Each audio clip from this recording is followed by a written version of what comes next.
കയ്യിലാണെന്നാണ് അവർ പറഞ്ഞത്. എല്ലാവരും ഓർമ്മിക്കുന്നുണ്ട്, ഞാൻ വിശ്വസിക്കുന്നു. ഇന്ന് നേമത്തിന്റെ ജനങ്ങളും ചാത്തന്നൂരിന്റെ ജനങ്ങളും കൃത്യമായ ഒരു മറുപടി അവർക്ക് കൊടുത്തിട്ടുണ്ട്.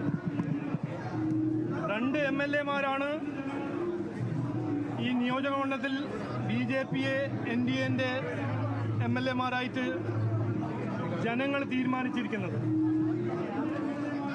ഈ ഇലക്ഷൻ ഞാൻ പാർട്ടി ആദ്യം മുതൽ പറഞ്ഞ ഈ ഇലക്ഷൻ ഒരു CPM ഇലക്ഷൻ ആയിരുന്നു.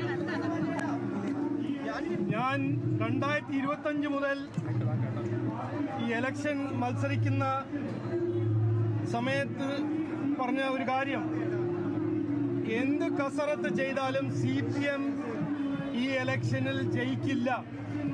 കാരണം 10 കൊല്ലം ഭരിച്ച CPM അവരുടെ അഴിമതിയും ശബരിമല കൊള്ളയും ഇതെല്ലാം കണ്ട് മനസ്സിലാക്കി ജനങ്ങൾ മടുത്തു.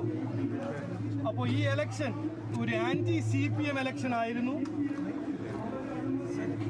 ഈ ഇലക്ഷൻ ഇന്ത്യ അലയൻസിന്റെ എതിരെയായിരുന്നു. അത് വെസ്റ്റ് ബംഗാളാണോ, തമിഴ്നാടാണോ, കേരളമാണോ, 3 സ്ഥലത്തും NDA-ന്റെ എതിരെയാണ് മാൻഡേറ്റ്. അപ്പോൾ ഞങ്ങൾക്ക് ജനങ്ങൾക്ക് അവസരം തന്നു, അത് സന്തോഷമുണ്ട്.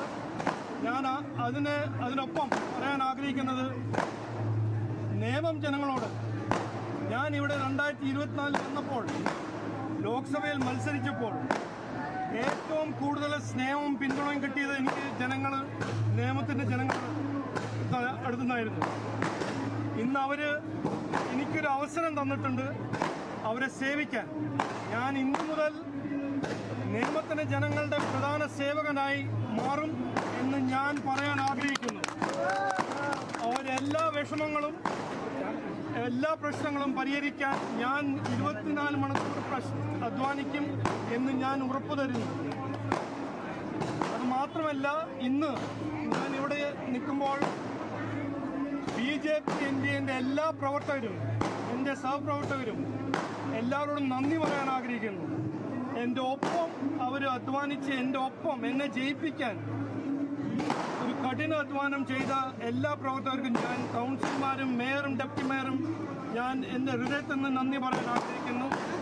ഞാൻ അവരുടെ ഒപ്പം ഇന്ന് നാടിനു വേണ്ടി, നേമത്തിനു വേണ്ടി, കേരളത്തിനു വേണ്ടി പ്രവർത്തിക്കും എന്ന് ഞാൻ വാഗ്ദാനം തരുന്നു, ഉറപ്പു തരുന്നു. എല്ലാവർക്കും നന്ദി, നമസ്കാരം. വലിയ വിജയമാണ് BJP-ക്കും ഉണ്ടായിരിക്കുന്നത്. 2 സീറ്റുകളിലേക്ക്, ഇതാദ്യമായി 2 സീറ്റുകളിലേക്ക് BJP വിജയം എത്തിക്കുന്നു. നേമത്ത് നേരത്തെ ഒരിക്കൽ 2016 വിജയിച്ചതാണ്, പക്ഷേ ചാത്തന്നൂരിൽ ജയിച്ചു എന്നത് കൂടിയാണ്.